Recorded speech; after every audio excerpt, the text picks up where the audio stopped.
E aí, tudo bem? Hoje vamos mergulhar num tema que eu gosto bastante, que é a base aí do nosso direito administrativo, né? Fundamental para quem quer entender como a máquina pública funciona e, claro, para quem busca aprovação em concurso. Vou testar esse amarelinho aqui nesse slide, gostei não. Deixa eu ver se eu boto outra cor aqui, acho que o branco, o branco fica legal. É bom a canetinha, né? Pronto, a canetinha vermelha fica legal.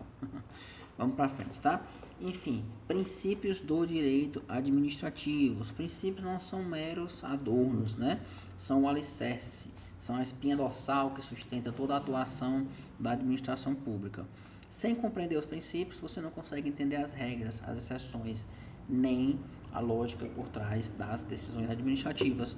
Então, se prepara para uma aula que vai muito além de memorização, tá? Uma aula realmente para você internalizar esses conceitos. Vamos começar a desvendar aí o regime jurídico administrativo.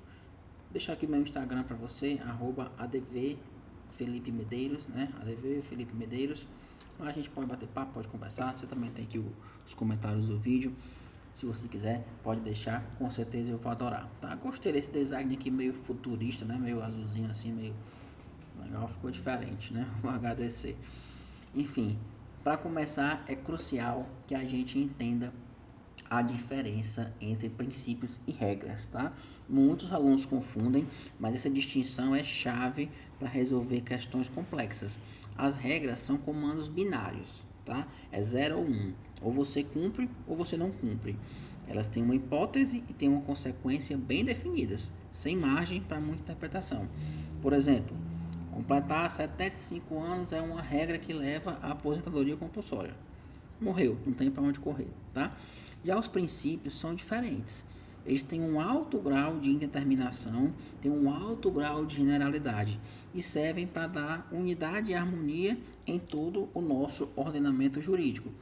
E o interessante é que ambos têm força cogente, ambos são obrigatórios, tá? Mas a violação de um princípio, como por exemplo da moralidade, pode anular um ato administrativo, mesmo que ele tenha seguido todas as regras. Então essa é a força dos princípios, né? Bem interessante, se enraiza em tudo, tá bom? É o que a gente vai ver como esses princípios atuam no nosso sistema e como eles se manifestam no nosso RJU, nosso regime jurídico administrativo, tá?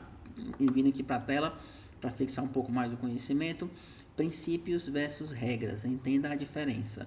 Regras jurídicas, eu tenho uma estrutura binária, onde eu tenho uma hipótese e uma consequência lógica. Exemplo, completar 75 anos, aposenta compulsoriamente.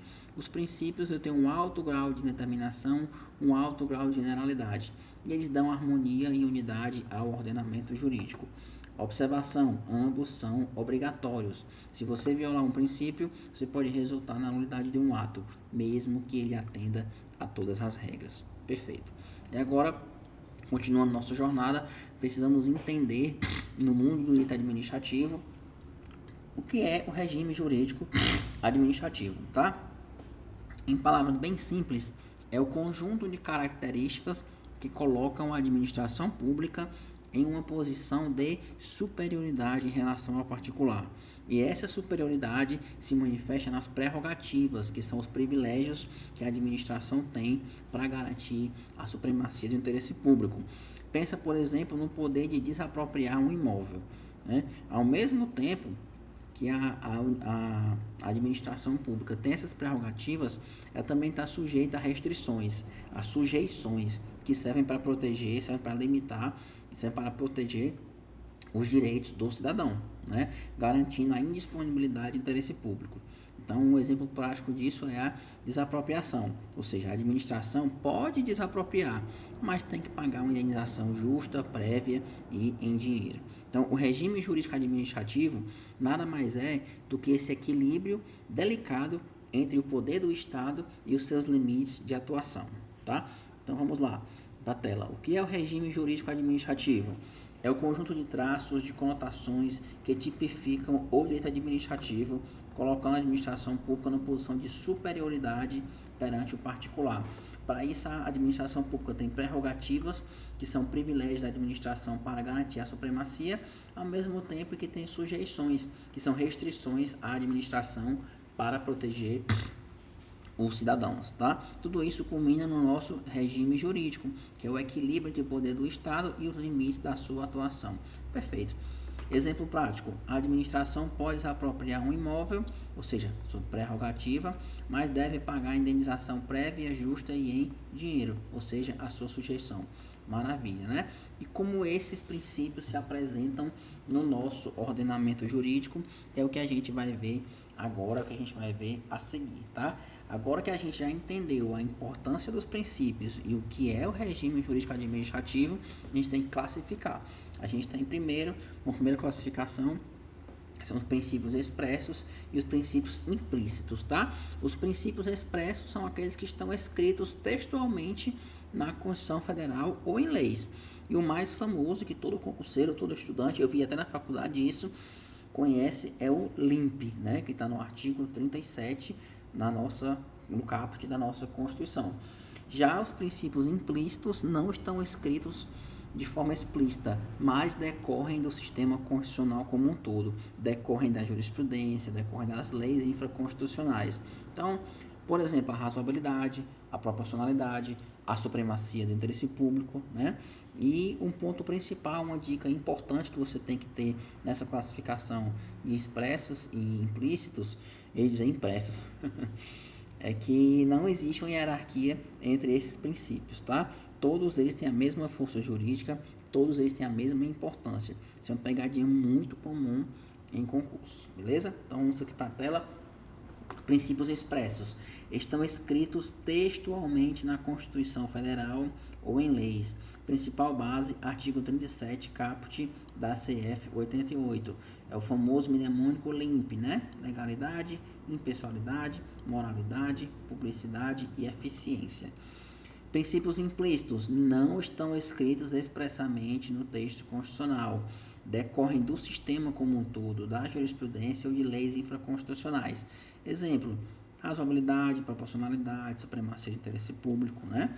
E o ponto de destaque, a observação para provas, é que não existe hierarquia entre princípios expressos e implícitos. Todos, né, ambos os dois, como diz, possuem a mesma força jurídica e importância, tá? Falando aqui no LIMP, e aproveitando que estamos, né, em princípios, vamos detalhar cada um desses pilares da administração pública, tá? O LIMP são 5 pilares da administração pública. Então, lá no artigo 37, tem aqui na tela, ó, então, no artigo 37, caput, lá com a sua Constituição Federal. Em palavras simples para você entender, né? Primeiro, a legalidade. A administração só pode fazer o que a lei permite ou autoriza.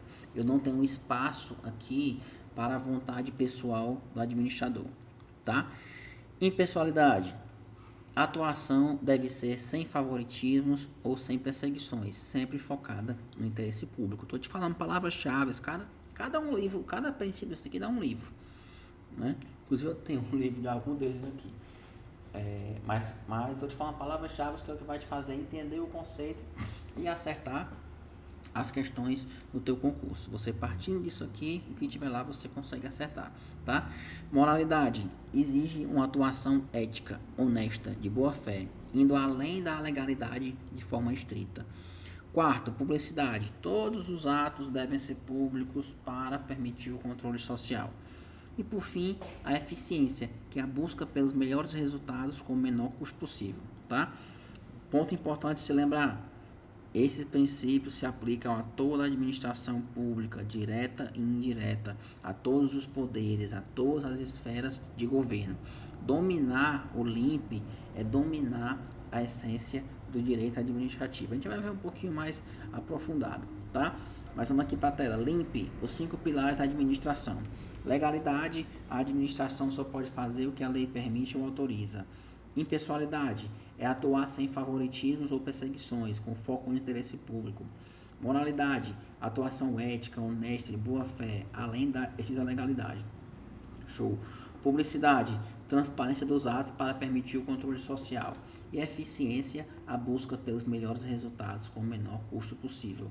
Onde é que isso se aplica? Na administração direta, na indireta, em todos os poderes, no executivo, no legislativo, no judiciário e em todas as esferas, União, Estados, DF, município. Tranquilo, né? Próximo slide, vamos agora falar sobre a legalidade, que é o fundamento do nosso Estado de Direito, tá?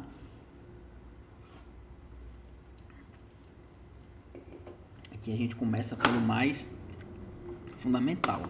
Ele estabelece o princípio da legalidade, uma diferença crucial entre o que o particular pode fazer e o que a administração pública pode fazer.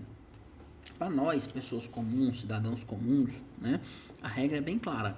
Eu posso fazer tudo aquilo que a minha lei não proíbe. Então, eu tenho uma autonomia da minha vontade, eu tenho uma liberdade individual que me guia, certo? Para a administração pública, a lógica ela é invertida. A administração pública só pode fazer aquilo que a lei expressamente autoriza ou determina. Então, a lei ela não é só um limite. A lei é a própria fonte da atuação, tá? Como a gente já viu, está no artigo 37, caput da Constituição Federal. Essa distinção da legalidade particular para a administração pública vai te fazer entender bem melhor o funcionamento do direito administrativo, tá? Então vamos para a tela. Legalidade e fundamento do Estado de Direito. Para o particular, a legalidade respeita a autonomia da vontade, ou seja, eu posso fazer tudo que a lei não me proíbe de fazer. O foco é na minha liberdade individual e na iniciativa privada. A base é o artigo 5º da Constituição. Para a administração pública, o princípio da legalidade já traz um conceito mais estrito, ou seja, a administração só pode fazer o que a lei autoriza ou determina. O foco aqui é subordinar a administração pública à lei e proteger o interesse público. A base legal é o artigo 37. Então, para a administração pública, a lei não é só um limite, ela é o próprio fundamento e autorização para a sua atuação, tá? Agora vamos ver se a administração ela pode agir sem uma lei prévia, que são as exceções ao princípio da legalidade, né? Ou seja, a administração, em alguma situação, pode agir sem uma lei prévia que autorize? Aqui a resposta, se for só essa pergunta, é sim, tá? Mas com ressalvas muito importantes. Por quê? Porque existem situações excepcionais previstas e já autorizadas pela própria Constituição Federal em que a administração pública pode atuar sem uma lei específica. Exemplo, medidas provisórias, né? As medidas provisórias editadas pelo presidente da República, em caso de urgência, em caso de relevância, tem força de lei. Outro exemplo, estado de defesa, estado de sítio, que são medidas mais drásticas para preservar a ordem pública ou até no caso de uma guerra, né? Então, você tem que entender que essas exceções, elas não violam o princípio da legalidade. Pelo contrário, elas são a própria legalidade em ação, porque está previsto lá na nossa própria Constituição, né? Apenas é uma flexibilidade do nosso sistema jurídico para lidar com as crises. Vamos aqui para a tela. Exceções ao princípio da legalidade. Situações excepcionais em que a administração pode agir sem lei prévia, porém autorizadas pela própria Constituição. Primeira, medidas provisórias, artigo 62 da Constituição Federal, editados pelo presidente da República, em caso de relevância e urgência com força de lei. Segundo, estado de defesa, estado de sítio, artigo 136 e 137 da Constituição. No estado de defesa, ele pode ser decretado para preservar ou para restabelecer prontamente a ordem pública ou a paz social ameaçadas. O estado de sítio é algo mais pesado, é algo mais drástico, algo mais sério. Se decreta em caso de comoção grave de repercussão nacional ou no caso de guerra, tá? Observação, isso é uma observação porque cai em prova. As exceções não violam o princípio da legalidade, que estão previstas e autorizadas pela própria Constituição Federal. Esses são os pontos importantes da legalidade. Vamos agora para o princípio da impessoalidade e suas duas dimensões essenciais que você precisa dominar. Primeira dimensão do princípio da impessoalidade é a ideia do princípio da finalidade, a ideia da finalidade. Isso significa que todo ato administrativo deve ter como interesse único, como objetivo único e exclusivo o interesse público. É proibido que um agente público use sua posição para beneficiar amigos, né, o favoritismo, ou para prejudicar inimigos, que seriam a perseguição. A finalidade deve sempre ser o bem comum, nunca o interesse pessoal, tá bom? Segunda dimensão, vedação à promoção pessoal, ou seja, as realizações da administração pública são do Estado, são da instituição, não é do agente público que executou, né? Então, é proibido usar nome de autoridades vivas em obras públicas ou símbolos pessoais, em publicidade institucional, né? Aquele prefeito que chega numa ponte e fala, eu construí essa ponte. Não foi você, meu patrão, que construiu, foi a administração pública, tá? Enfim, a publicidade, ela pode ser, ela deve ser, na verdade, educativa, deve ser informativa, ou então com uma ideia de orientação social, tá? Tá lá no artigo 37 da Constituição.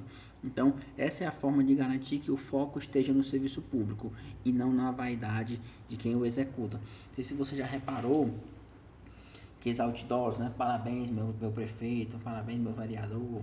Ali tem que ter muito cuidado, porque pode ser promoção pessoal. Outra coisa, quando tem as eleições municipais, normalmente se um grupo da oposição ganha, sai pintando, se for cidade pequena, né? Sai pintando todos os postes da cidade, os prédios da prefeitura, com a cor do seu partido. Muito cuidado, muita atenção para isso, tá? Isso aqui acontece na prática, é respeitado na prática.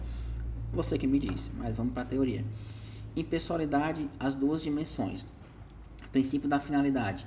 O ato administrativo deve sempre buscar o interesse público, sendo vedada a prática de atos por interesses pessoais.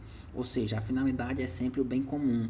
Então, é proibido beneficiar amigos e é proibido prejudicar inimigos. Na outra dimensão, na outra vertente do princípio da impessoalidade, a gente tem a vedação à promoção pessoal, ou seja, as realizações são do Estado, são do órgão, da entidade e não do agente público que executou. Por isso é proibido usar nome de autoridades vivas em obras, é proibido usar símbolos ou imagens pessoais em publicidade institucional. Toda publicidade do Estado deve ter caráter educativo, informativo ou de orientação social. Aqui vale a pena, inclusive, a gente ler a letra da lei, que diz: a publicidade dos atos, programas, obras, serviços e campanhas dos órgãos públicos deverá ter caráter educativo, informativo ou de orientação social, dela não podendo constar nomes, símbolos ou imagens que caracterizem promoção pessoal de autoridades ou servidores públicos. Tá? Isso aqui cai bastante. Eu não sei nem quantas questões eu já vi ou resolvi cair nessa literalidade e o princípio da impessoalidade, tá? Na prática, para a gente entender a impessoalidade de forma concreta, vamos ver como é que no dia a dia a gente vê isso, como é que ela se manifesta em situações do dia a dia da administração pública, tá? Primeiro eu quero que você pense no concurso público. O concurso público é a materialização da impessoalidade, porque garante que o acesso aos cargos públicos seja baseado no mérito e na capacidade, e não em indicações ou favoritismos, como era o sistema anterior, tá bom? Isso evita nepotismo e assegura a igualdade de oportunidades. Segundo ponto importante, licitação, ou seja, a administração busca a proposta mais vantajosa para o interesse público, sem preferências pessoais, garantindo uma escolha objetiva entre os concorrentes, né? Outro ponto, precatório. O precatório são os pagamentos das dívidas do Estado. Ele deve seguir uma ordem cronológica rigorosa. Ninguém pode furar a fila por influência política, né? E por fim, a gente tem impedimento e suspeição, que garante aí a imparcialidade nas decisões administrativas. Então, a gente não pode atuar em processos onde tem interesse próprio ou de parentes. Todos esses mecanismos, pessoal, reforçam a ideia de que a administração deve agir de forma neutra e objetiva, tá? Então, vamos lá para a tela. Concurso público, acesso aos cargos públicos baseado no mérito e na capacidade, garantindo igualdade de oportunidades. Evita o nepotismo, evita o favoritismo. Licitação, busca pela proposta mais vantajosa para a administração com a igualdade entre os concorrentes. Escolha objetiva, sem preferências pessoais. Precatórios, os pagamentos do Estado devem seguir uma estrita fila de apresentação, ou seja, eu não posso furar a fila por influência política. E as condições de impedimento e suspeição são as garantias de imparcialidade nas decisões administrativas. Então, a gente não pode atuar num processo de interesse próprio ou de parente. Para complementar o princípio aqui, a gente tem ainda os outros pilares importantes, né, do nosso LIMP, né? Vamos lá. Moralidade. Atuação pautada na ética, honestidade e boa-fé, ou seja, não basta ser legal, tem que ser honesto. O ato imoral ele é nulo e não é só anulável, tá? Isso aqui cai em prova. Combate ao nepotismo, da súmula vinculante número 13. É aquela das nomeações recíprocas, né? Publicidade, garantia de transparência e controle social dos atos, é um requisito de eficácia, ou seja, o ato só produz efeitos após publicados e permite o controle pelo cidadão, exceção para a publicidade, segurança nacional, intimidade ou vida privada. E o princípio da eficiência, que é a busca pelos melhores resultados com menor custo. Não é originalmente constitucional, ele foi inserido pela Emenda Constitucional 19 de 98 e muda a administração burocrática para um modelo de administração gerencial, tá? Então, exige qualidade, rapidez e avaliação de desempenho. Então, além da legalidade, além da impessoalidade, que a gente viu com um pouco mais de detalhe, a gente tem esses outros 3 princípios fundamentais que complementam a atuação da administração pública e o nosso LIMP: a moralidade, a publicidade e a eficiência. Como eu li para você aqui no slide, né? Eu gosto sempre de falar e ler depois, mas acabei lendo, então eu vou falar um pouquinho, né? A moralidade, ela exige que a atuação seja pautada na ética, na honestidade, na boa-fé. Então não basta que um ato seja legal, ele precisa ser honesto, tá? Um ato imoral é nulo e não é anulável. Isso é uma coisa que você tem que saber, porque isso é cobrado de maneira direta nas provas, certo?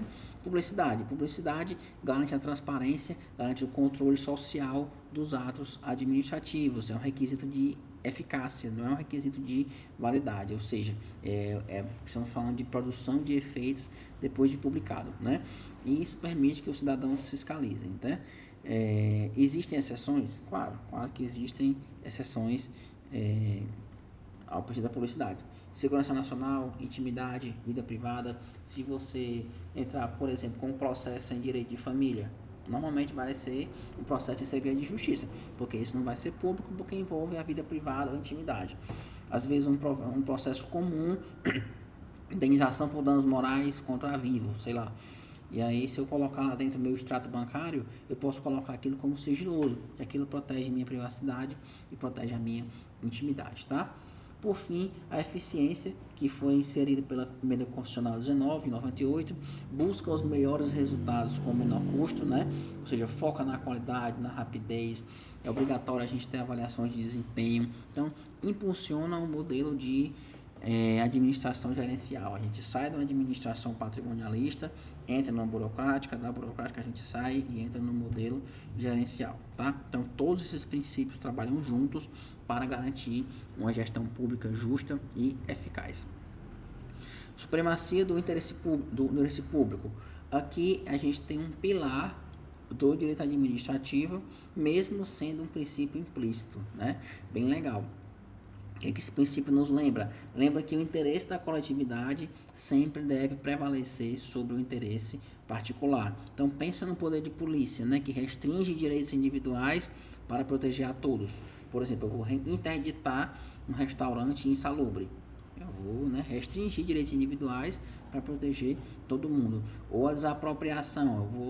O Estado vai tomar, né, uma propriedade privada para construir um hospital por necessidade pública, claro, com uma justa indenização. Então, são manifestações diretas da supremacia do interesse público sobre o interesse privado, tá? Também existem manifestações indiretas, por exemplo, presunção de legitimidade dos atos administrativos, que se presume que a atuação da administração é verdadeira até que se prove o contrário, né? E um ponto importante que tem que saber é que nenhum princípio é absoluto, sempre eu posso ter choques entre eles. Então, a supremacia do interesse público também não é absoluta. Quais são os limites da supremacia do interesse público? É onde começam os direitos e garantias fundamentais do cidadão. Então, se eu vou ser desapropriado, eu vou ter que ter uma indenização prévia e justa e em dinheiro em cima daquele meu bem, tá? O que isso quer dizer? É que a responsabilidade, ela acompanha o poder, né? Eu tenho o poder e tenho a responsabilidade. É isso aí que dá as limitações, tá? Vamos para a tela. Supremacia do interesse público. Princípio implícito que estabelece que, em caso de conflito, o interesse da coletividade deve prevalecer sobre o interesse particular. É a base das prerrogativas administrativas. Nós temos o poder de polícia, que é a restrição de direitos individuais em prol da coletividade. Temos a desapropriação, que é a tomada de uma propriedade privada por necessidade ou utilidade pública. Temos as cláusulas exorbitantes nos contratos administrativos, né, que são os privilégios. Temos a presunção de legitimidade, que são os atos da administração presumidos verdadeiros até que se prove o contrário. Temos os prazos em dobro para a Fazenda Pública se manifestar em juízo. Temos a característica da empenhorabilidade, ou seja, bens públicos não podem ser penhorados para pagar dívidas, né? E tudo isso encontra limites aonde? Nos direitos e garantias individuais do cidadão, tá bom? Quando eu falei para você que a responsabilidade acompanha o poder, eu quis dizer justamente desse equilíbrio, né? E esse equilíbrio sempre passa por um controle, a administração pública sempre pode passar por uma espécie de controle, não fica solto, né? Pelo menos em tese, tá bom? Vamos lá. Continuando a sua discussão sobre os princípios, os limites do poder público, vamos chegar em dois princípios essenciais, o princípio da razoabilidade e o princípio da proporcionalidade. Aqui é que está a balança, por isso o símbolozinho aqui da balança, aqui é onde está a balança da justiça. Esses dois princípios são a balança que o judiciário usa para controlar o excesso da administração. Por quê? Porque a razoabilidade exige que a atuação administrativa seja pautada no bom senso, na lógica, né? Então ela evita condições absurdas, evita condutas bizarras, buscando o que é aceitável pelo homem médio, pela média da população, tá? Já a proporcionalidade, ela vai além, ela exige que a medida seja exata e necessária para atingir o fim, sem qualquer excesso, né? Aqui entra aquela frase que é bem famosa no mundo administrativo, né? Que eu não mato passarinho com bala de canhão, tá bom? Eu tenho que ser razoável, eu tenho que ser proporcional.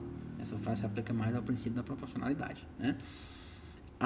O princípio da proporcionalidade se desdobra em 3 testes: adequação, necessidade e proporcionalidade, tá? São os princípios, a ferramenta do judiciário para anular atos que, embora sejam legais, possam ser abusivos no seu conteúdo. E isso garante que o poder seja exercido com moderação, e essa é a transparência que a gente vai ver no próximo princípio, tá? Só pegar aqui o outro microfone, que eu acho que esse aqui está descarregando, não sei como é que vai se comportar aqui o sistema quando eu tirar um e colocar outro. Eu acho que ele vai continuar ainda funcionando, então vamos descobrir agora, né? Eu vou tirar um aqui e vou colocar o outro. Vamos ver se vai áudio ou não, né? Vai cortou? Não, né? Ficou no outro. Deixa eu botar aqui, descarregando o microfone. Pronto, então razoabilidade e proporcionalidade, né? Vamos para a tela. Razoabilidade, a atuação administrativa pautada no bom senso, na lógica, na racionalidade, evita condutas absurdas ou bizarras, traz o que é aceitável pelo homem médio. Então, é a compatibilidade entre os meios empregados e os fins visados. Essa é a melhor definição para razoabilidade, tá? Proporcionalidade, as medidas devem ser exatas e necessárias para atingir o fim, sem excesso. Como é que eu sei se algo é proporcional? É se for adequado, necessário e proporcional de forma estrita. O que é adequado? Se o meio é capaz de atingir o fim. O que é necessário? É o meio menos gravoso e, de maneira estrita, se as vantagens superam as desvantagens, tá? Tudo isso aqui são os principais instrumentos do judiciário para controlar a discricionariedade administrativa. Ou seja, eu vou anular atos que, embora estejam legais na sua forma, são abusivos no seu conteúdo. Vamos agora, a gente está onde? Estava na razoabilidade, vamos agora para a motivação e a autotutela, tá? Para garantir a transparência, para garantir a correção dos atos administrativos, a gente tem 2 princípios: o princípio da motivação e o princípio da autotutela. A motivação, ela exige que a administração justifique suas decisões, explicando os fundamentos de fato e de direito, né? E isso não é só uma formalidade, tá? Isso é uma garantia para o cidadão e para o controle judicial. A gente tem normas específicas, por exemplo, no CPC, sobre motivação de atos judiciais, mas a teoria é a mesma. Então, é muito comum vir despacho, vir decisão, dentro dos processos que não vem motivado, eu mando voltar. Embargo, volta, filho, cadê a motivação? Como é que eu vou controlar? Como é que eu vou saber por que você fez isso, né? Enfim, e aí, dentro do princípio da motivação, a gente tem uma teoria que predomina, que é a teoria dos motivos determinantes, tá? E ela é bem clara, ou seja, se os motivos que eu usei para tomar determinada atitude, ou para, né, para realizar, para fazer algum ato administrativo, forem falsos ou forem inexistentes, esse ato vai ser nulo, certo? Então, é por isso que a motivação tem que existir, porque eu como administrador público tomei uma decisão. Se eu não motivar, como é que eu vou saber se o que levou àquela decisão é correto, é verdadeiro, é probo, é honesto, né, é existente ou não? Então tem que ter isso. E se tiver essa motivação, se esse motivo, né, alegado for falso, for inexistente, esse ato já vai ser nulo, tá? E para corrigir eventuais erros, existe o que? A autotutela, que é o poder dever da administração de controlar os seus próprios atos. Não é só um poder, também é um dever. Então, a administração pode e deve anular atos ilegais com efeitos retroativos, já que aquilo nasceu legal na sua essência. Ou ela pode revogar e deve revogar atos legais, mas que se tornaram inconvenientes ou inoportunos. E os efeitos não são retroativos, né? É o que a gente chama aí do ex tunc e ex nunc, né? Ex tunc, você bate na testa e vai para trás. Ex nunc, você bate na testa, na nuca, né? E vai para frente, tá? Então, esse é um mecanismo, é dali para frente, né? Esse é um mecanismo vital para a legalidade e para a eficiência e para a segurança jurídica, certo? Então, se liga nesses dois princípios da motivação e da autotutela que estão ligados entre si e são muito cobrados em provas. Motivação. A administração deve justificar suas decisões, indicando os fundamentos de fato de direito que levaram à prática do ato. A validade do ato administrativo se vincula estritamente aos motivos indicados como seu fundamento. Se os motivos forem falsos ou inexistentes, o ato será nulo. Isso garante a transparência e permite o controle de legalidade pelos cidadãos e pelo judiciário. Perfeito. Princípio da autotutela. É o poder dever da administração de controlar seus próprios atos, revendo-os quando necessários. Os atos devem ser nulos quando forem ilegais e os efeitos são retroativos, né? Vão para trás. Ex tunc, eu bati na testa e fui para trás. E pode ser feita essa anulação pela administração ou pelo judiciário. Os atos devem ser revogados quando forem legais, mas forem inconvenientes ou inoportunos. Como eles não são ilegais, os efeitos deles não retroagem. Então, ex nunc, bate na nuca, é dali que é para frente. E apenas a própria administração pode revogar, tá bom? Então, o judiciário não faz esse controle de mérito, né? Ele faz o controle de legalidade, tá? E aí a gente chega na segurança jurídica e legalidade. Então, depois de falarmos sobre a autotutela, é fundamental entender como a segurança jurídica e a presunção de legalidade atuam para estabilizar as relações com a administração pública, né? A segurança jurídica, ela é um pilar do nosso ordenamento e garante que o cidadão pode confiar nas ações do Estado. Então, ela é um limite à autotutela. Por exemplo, quando eu tenho um estabelecimento de prazo decadencial, tá? De 5 anos para anular atos ilegais que beneficiam o cidadão de boa fé, eu estou limitando aquele poder de autotutela, né? Isso protege o ato jurídico perfeito, protege o direito adquirido, protege a coisa julgada, certo? Já a presunção de legalidade significa que os atos administrativos são considerados verdadeiros, são presumidamente verdadeiros, até que se prove o contrário, né? Então, eles são considerados em conformidade com a lei verdadeiros, até que se prove o contrário. E o que é esse até que se prove o contrário? É que essa presunção não é absoluta, ela é relativa, tá? Só que ela inverte o ônus da prova para o particular. O ato da administração se diz que é verdadeiro até que o particular prove que ele não é. Então, o particular é que tem que provar, né? E isso permite o quê? A execução imediata dos atos administrativos, né? Mas exige que o cidadão, claro, esteja sempre atento para questionar eventuais ilegalidades. Então, esses dois princípios, segurança jurídica e presunção de legalidade, são essenciais para a estabilidade e para a previsibilidade nas relações entre Estado e indivíduo, tá bom?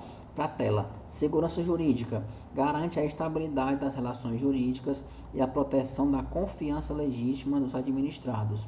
Atua como limite ao poder de autotutela da administração pública.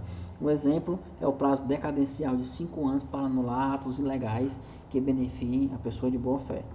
Isso acaba por proteger ou o direito adquirido, ou o ato jurídico perfeito e a coisa julgada. Presunção de legalidade. Os atos da administração se presumem verdadeiros e em conformidade com a lei até prova em contrário. É uma presunção relativa, né, iuris tantum, admitindo prova em contrário. Isso inverte o ônus da prova, ou seja, cabe ao particular provar que aquele ato é ilegal ou ele é inverídico. E por ele ser presumidamente verdadeiro em conformidade com a lei, Isso permite a ele a imediata execução dos atos administrativos, que é a característica da autoexecutoriedade, tá bom? Continuando nossa análise dos princípios, vamos agora para o princípio da especialidade, o princípio da tutela e o princípio do contraditório e da ampla defesa. O princípio da especialidade nos diz que a administração indireta, como autarquias e fundações, é criada por lei com uma finalidade específica e não pode desviar dela. Isso garante o quê? Uma atuação técnica e uma atuação focada, certo? Conectado, né, ligado a isso, a gente tem o princípio da tutela, que também é conhecido como o princípio do controle finalístico, tá? O que é o princípio da tutela? Permite que a administração direta controle a administração indireta para assegurar que essa finalidade específica está sendo cumprida. E a palavra aqui é controle, tá? O que é que isso quer dizer? Que eu não tenho subordinação, não tenho hierarquia. Não tenho subordinação, não tenho hierarquia. Então, apenas uma vinculação, tá? Por fim, o contraditório e a ampla defesa são garantias constitucionais presentes tanto em processos judiciais como em processos administrativos. O que é o contraditório? É o direito de saber o que está acontecendo e o de reagir, né? Eu tenho que saber o que está acontecendo comigo e posso reagir quanto a isso. E a ampla defesa é o direito de usar todas as armas, todos os meios legais para me defender, tá? Esses princípios, claro, são cruciais para a justiça e a legitimidade das decisões administrativas, né? Vamos agora aqui sintetizar e ver como todos esses princípios se aplicam, tá? Esses princípios não agem de forma isolada. Eles formam um sistema coeso e são aplicados de forma simultânea e complementar. E isso garante a supremacia do interesse público sobre o interesse privado e a proteção dos direitos individuais. Para concurso, né, qual é o meu conselho? Foca no LIMP, que são os princípios expressos da Constituição Federal. Tá? Eles são a base da maioria das questões. Fica também atento às exceções da legalidade, à jurisprudência, à súmula 13 vinculante sobre o nepotismo, à súmula 473 do STF, né? As palavras pode, deve, enfim, no dia a dia você pode ver o que?